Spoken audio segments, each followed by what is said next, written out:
बिस्मिल्लाहिर्रहमानिर्रहीम नहमदुहु व नसल्ली अला रसूलिल करीम। अज़ीज़ दोस्तों, भाई बुज़ुर्गों, अस्सलामु अलैकुम व रहमतुल्लाह। आज मैं आपके सामने मसाइल नमाज में से नमाज के वाजिबात ज़िक्र करूँगा। ये वीडियो मैं समझता हूँ आप इसको आखिर तक सुने, क्योंकि ये वीडियो नमाज के मसाइल के हवाले से इंतहाई मुफीद होगी। अक्सर दोस्त सजदा साहब करते हैं। सजदा साहब को समझने के लिए भी आज के मसाइल यानी नमाज के वाजिबात को समझना ज़रूरी है, क्योंकि वाजिब गलती से छूट जाए तो सजदा साहब उस पर होता है। हर गलती पर सजदा साहब नहीं होता। नमाज की शर्त छूट जाए, फ़र्ज छूट जाए, चाहे सजदा साहब भी करे, नमाज नहीं होगी। अगर कोई सुन्नत या मुस्तहब छूट जाता है, उस पर सजदा साहब लाजिम ही नहीं है, नमाज हो जाएगी। वाजिबात में से अगर कोई वाजिब छूट जाए तो फिर वो भी गलती से, तो फिर सजदा साहब किया जाता है, जिसकी वजह से वो उस गलती का कफ़ारा बन जाता है सजदा साहब, तो नमाज हो जाती है। अब नमाज के वाजिबात कौन से हैं तो वो मैं ज़िक्र करूँगा। सबसे पहले अलहम्द पढ़ना। अलहम्द, ये सूरत फातिहा अलहम्द, इसकी तमाम आयात सही तरीके से पढ़ना, इसकी हर आयत वाजिब है। आयत क्या, हर लफ्ज़, इसमें से कोई एक लफ्ज़ भी छूट गया तो समझो वाजिब छूट गया। फ़र्ज़ों की पहली 2 रकात में अलहम्द शरीफ पढ़ना वाजिब है, और फ़र्ज़ नमाज के अलावा बाकी नमाजें जो हैं वो इशा के 3 वितर हैं, सुन्नत मुअक्कदा गैर मुअक्कदा हो या नफिल नमाज हो, उसकी हर रकात में क़ियाम की हालत में सूरतुल फातिहा पढ़ना वाजिब है। और सूरतुल फातिहा के साथ फ़र्ज़ों की पहली 2 रकात, बाकी हर नमाज यानी वितर, सुन्नत मुअक्कदा गैर मुअक्कदा और नफिल, हर नमाज, लेकिन फ़र्ज़ों की पहली 2 रकात अलहम्द के बाद सूरत का मिलाना ये वाजिब है। सूरत कम जो है ना 3 आयात वाली छोटी सी सूरत, जैसे सूरतुल कौसर है, इन्ना अअतैनाकल कौसर फसल्लि लिरब्बिका वनहर इन्ना शानियका हुवल अब्तर, या फिर कोई सी 3 आयात या कोई एक आयत जो सूरतुल कौसर की 3 आयात के बराबर हो। एक आयत जो छोटी 3 आयात के बराबर हो, तो ये अदा करने से हमारा वाजिब अदा हो जाएगा। इसके अलावा तरतीब भी ज़रूरी है, यानी किरात से पहले, कोई सूरत मिलाने से पहले अलहम्द शरीफ का पढ़ना। अगर तरतीब उलट हो जाए, पहले सूरत पढ़ लें बाद में अलहम्द शरीफ पढ़ लें, तब भी हमारा वाजिब छूट गया है। सजदा साहब करेंगे तो नमाज होगी, वरना नहीं होगी। इसके अलावा जो है, हम जब रकू में जाते हैं फिर रकू से ऊपर उठते हैं, उसको कहते हैं, यानी रकू में 3 दफ़ा सुब्हान रब्बिल अज़ीम कह के समी अल्लाहु लिमन हमिदा, फिर जो खड़े होते हैं और जिसमें रब्बना लकल हम्द पढ़ते हैं, उसको कहते हैं कोमा। ये भी वाजिब है, हर रकात में एक कोमा है, ये वाजिब है। ये छूट जाए तो साज़ ज़ाहिर वाजिब छूट गया। अगर किसी ने जानबूझ के छोड़ा तो यकीनन नमाज फासिद हो जाएगी, और अगर भूले से छूट गया तो सजदा साफ करेंगे तो नमाज होगी, वरना नहीं। फिर अल्लाहु अकबर कहते हुए हम सजदे में जाते हैं। 2 सजदों के दरमियान जलसा, ये वाजिब है। 2 सजदों के दरमियान जो बैठते हैं हम, उसको कहते हैं जलसा, वो वाजिब है। अगर कोई बंदा 2 सजदों के दरमियान जलसे में ना बैठे तो उसकी नमाज नहीं होगी। इस मसले को समझ लें। बाज़ लोग यूँ करते हैं कि नमाज में शामिल होते हैं और वो मतलब रकू से उठते हैं ना, वो सीधे कोमे की हालत में खड़े नहीं होते, रकू से ऐसे उठे फ़ौरन सजदे में गए, ठीक है, खड़े नहीं होते। अगर वो बिल्कुल सीधे खड़े ना हुए तो वाजिब छूट गया। 2 सजदों के दरमियान जो जलसा होता है, बाज़ लोग ऐसे हैं कि वो सजदा करते हैं, फिर ऐसे सर उठाया, फिर दूसरे सजदे में चले गए, और अगर उन्होंने जलसा यानी वो ना किया 2 सजदों के दरमियान वाला, कम अज़ कम सुबहान अल्लाह की मिकदार बैठना ज़रूरी है। अगर इतना ना बैठे तो उनका वाजिब छूट जाएगा, तो नमाज नहीं होगी। एक और वाजिब जो है वो है अत्तहियात पढ़ना। 4 रकात वाली नमाज है तो उसमें तशहुद 2 दफ़ा पढ़ेंगे दूसरी रकात में, और चौथी रकात में 3 वाली नमाज है 3 रकात वाली, तो तशहुद फिर भी 2 दफ़ा पढ़ा जाएगा दूसरी रकात में और तीसरी रकात में। और अगर एक दुगाना है 2 रकात वाली नमाज है तो दूसरी रकात में अत्तहियात पढ़ना ये वाजिब है। अत्तहियात अब्दुहु व रसूलु तक ये पढ़ना वाजिब है।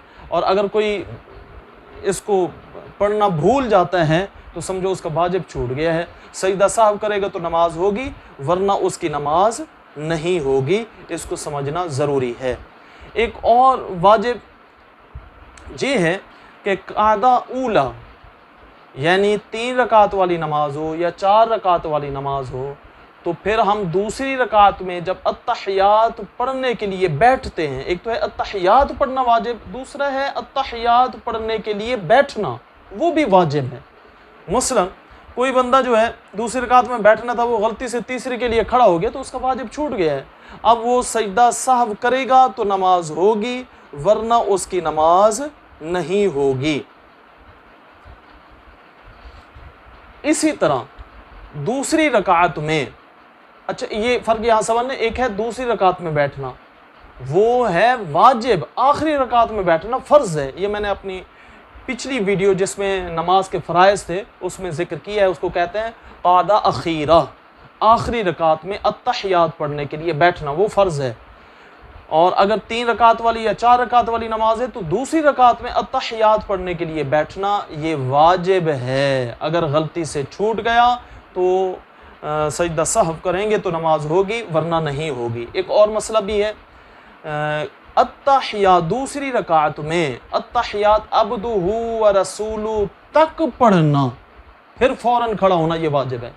अगर किसी बंदे ने दूसरी रकात में अत्तहियात अब्दुहु व रसूलु तक पढ़ के आगे दुरूद शरीफ शुरू कर दिया तो इसका मतलब ये है कि उसका वाजिब छूट गया। अब वो सजदा सहव करेगा तो नमाज होगी, वरना नहीं होगी। इसी तरह इमाम के पीछे मुक्तदी नमाज पढ़ रहा है तो उसके लिए ज़रूरी है कि वो इमाम के पीछे क़ियाम की हालत में खामोश रहे, क़िरात नहीं करेगा, खामोश रहेगा। उसके लिए ये वाजिब है, ज़रूरी है। ठीक है, अहनाफ के नज़दीक यही मसला है, क्योंकि इमाम की जो क़िरात होती है वो मुक्तदी की तरफ से भी हो जाती है, तो इसलिए मुक्तदी के लिए ज़रूरी है कि वो इमाम के पीछे खामोश रहे, इमाम के पीछे वो क़िरात ना करे। जानबूझ के करेगा तो गुनहगार होगा, तर्क के वाजिब लाजिम आएगा। इसके बाद जो है दुआए कनूत, 3 वितर हैं। वितरों की तीसरी रकात में हम अलहम्द शरीफ पढ़ते हैं, उसके बाद सूरत मिलाते हैं, सूरत के बाद अल्लाहु अकबर कहते हुए दुआए कनूत पढ़ते हैं, ये वाजिब है। दुआए कनूत अगर कोई पढ़ना भूल गया तो इसका मतलब है उसका वाजिब छूट गया। सजदा सहव करेगा तो नमाज होगी, वरना उसकी नमाज नहीं होगी। सलाम फिरते वक्त जब हम कहते हैं अस्सलामु अलैकुम, एक तो खुरूज बिसुनइही, इरादतन नमाज से बहर आना, वो तो फ़र्ज़ हो गया। एक इरादतन नमाज से बहर आने के लिए जो हम लफ्ज़ बोलते हैं अस्सलामु अलैकुम, अस्सलामु ये कहना वाजिब है, अलैकुम कहना सुन्नत है। अगर किसी ने अस्सलामु ना कहा तो उसका वाजिब छूट गया, तो इसमें एहतियात ज़रूरी है। अस्सलामु ये लफ्ज़ बोलना है, और 2 बार, दाईं तरफ भी और बाईं तरफ भी। और इसी तरह ईदैन की जो तकबीरें हैं, जो 6 ज़ायद ईदैन की तकबीरें होती हैं, वो भी वाजिब हैं। उनको भी ईदैन की नमाज़ों में, ईद उल फित्र, ईद उल अज़हा में जो ईद की नमाज़ें हैं उनमें भी तकबीरें जो हैं वो एहतियात के साथ, 3 पहली रकात में होती हैं, 3 दूसरी रकात में होती हैं, वो अगर छूट गई तो वाजिब छूट गया। तकबीरों का एहतमाम करना चाहिए। इसी तरह जो है ईदैन में दूसरी रकात में जब हम 3 तकबीरें ज़ायद क़िरात के बाद अलहम्द शरीफ पढ़ते हैं, उसके साथ सूरत मिलाते हैं, उसके बाद 3 तकबीरें होती हैं। 3 तकबीरों के बाद चौथी तकबीर होती है रकू में जाने के लिए। वो चौथी तकबीर जो रकू में जाने के लिए है वो वाजिब है, उसको अल्लाहु अकबर कह के रकू में जाना चाहिए। बाकी हम जब एक रुकों से दूसरे रुकों में अल्लाह अकबर कहते हैं वो सुन्नत है, अगर छूट जाए तो नमाज पर कोई हर्ज नहीं आता, सजदा साहब की ज़रूरत नहीं। लेकिन ईदैन में दूसरी रकात में रकू में जाने के लिए जब अल्लाह अकबर कहें, ये अल्लाह अकबर कहना वाजिब है, इसका एहतमाम ज़रूरी है। इमाम जब नमाज पढ़ा रहा हो तो उसके लिए ख़ास इमाम के लिए कुछ वाजिबात हैं। जो जहरी नमाजें हैं उनमें बुलंद आवाज़ से क़िराअत करना वाजिब है। मसलन फ़जर, मगरिब, इशा, ये 3 नमाजें ऐसी हैं जिनमें जहरी बुलंद आवाज़ से क़िराअत होती है। इमाम के लिए ज़रूरी है कि वो बुलंद आवाज़ से करे, और अगर वो आहिस्ता आवाज़ में क़िराअत कर देता है तो फिर सजदा साहब करेगा तो नमाज होगी, वरना नहीं होगी। और जो सिर्री नमाजें जिनमें आवाज़ जो है ना अपना आहिस्ता आवाज़ में क़िराअत की जाती है, बुलंद आवाज़ से नहीं की जाती, जैसे ज़ोहर और असर है, इनमें अगर इमाम गलती से ऊंची आवाज़ में क़िराअत कर देता है तो उसका वाजिब छूट गया। सजदा साहब करेगा तो नमाज होगी, वरना नमाज नहीं होगी। तादील अरकान, हर रुकन को सही तरतीब से अदा करना वाजिब है। अगर तरतीब उलट पुलट हो गई तो समझो वाजिब छूट गया। मसलन पहले रकू है, बाद में सजदा है, हमने इसको उलट कर दिया, कोई बंदा क़ियाम में था गलती से चला गया सजदे में, तो फिर वो वापस पलट के आया, उसने रकू किया, फिर वो कोमा करके दोबारा सजदे में गया, तो तरतीब तो आगे पीछे हो गई लेकिन उसका कोई फ़र्ज़ नहीं छूटा। अब तरतीब को आगे पीछे करने की वजह से उसके ज़िम्मे जो है सजदा सहव लाज़िम आ जाएगा। ये नमाज के वाजिबात हैं। इन वाजिबात में से अगर कोई वाजिब गलती से छूट जाए तो फिर शरीयत ने उसका तरीका ये बताया है कि हम सजदा सहव करें। आखिरी रकात में अत्तहियात अब्दुहु व रसूलुहु तक पढ़ के दाईं तरफ अस्सलामु अलैकुम कह के फिर 2 सजदे करें।